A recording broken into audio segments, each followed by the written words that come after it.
कभी कभी एक आर्ट वर्क सिर्फ हाथों से नहीं दिल से बनता है और आज का मेरा ये वॉल आर्ट एक ऐसी ही कहानी है। आज मैं शेयर करने जा रही हूँ अपना एक वेरी स्पेशल क्रिएशन जिसका नाम है ट्री ऑफ प्रोस्पेरिटी। इसका बेस है एक स्क्वायर शेप्ड MDF बोर्ड। सबसे पहले मैंने टिश्यू पेपर से पूरा बोर्ड कवर किया ताकि टेक्सचर आए और थोड़ा रॉ सा लुक मिले। अब बारी थी लीव्स की, जो मैंने बनाए पुराने कॉइन्स से।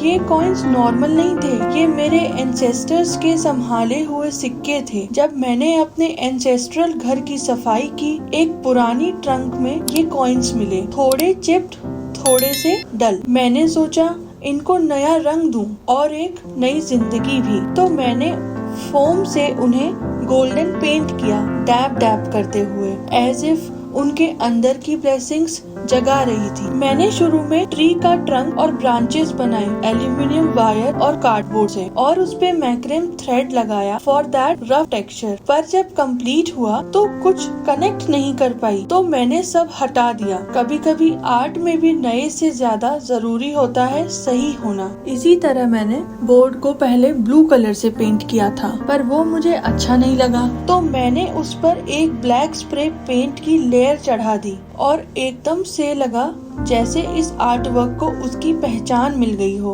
फिर मैंने क्ले से ट्रंक और ब्रांचेस शेप किए। हर कर्व, हर लाइन को मैंने अपने हाथों से फील किया, और फिर जूट रोप से बनाए हैंडमेड लीव्स। रोप्स को टाई किया, लीफ शेप का पेपर यूज किया और केयरफुली कट किया। उन्हें MDF के बॉटम पर हैंगिंग स्टाइल में लगाया, जैसे ट्री की ब्लेसिंग्स नीचे बह रही हो, आपकी लाइफ तक पहुंचती हुई है। ये वॉल आर्ट सिर्फ एक डेकोर नहीं है, ये एक प्रेयर है ग्रोथ की, प्रॉस्पेरिटी की और अपनों से जुड़ने की। ट्री रिप्रेजेंट करता है ग्रोथ, गोल्डन कॉइन्स सिंबल हैं प्रॉस्पेरिटी के, और ग्रीन कलर देता है एक इमोशनल पीस, एक सुकून। कभी कभी नए चीजों में खुशी नहीं मिलती, पर पुरानी चीजों को नए अंदाज में देखना भी तो एक आर्ट है ना।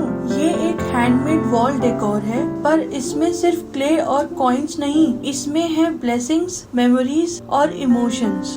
ट्री के नीचे मैंने छोटी छोटी पेबल्स चिपकाई जो जमीन को रिप्रेजेंट करती हैं। अगर आपको ये वीडियो अच्छा लगा तो जरूर लाइक करें, कमेंट करें और सब्सक्राइब करें रक्षा क्रिएशंस को। मिलते हैं अगली कहानी के साथ एक नए आर्ट के जरिए।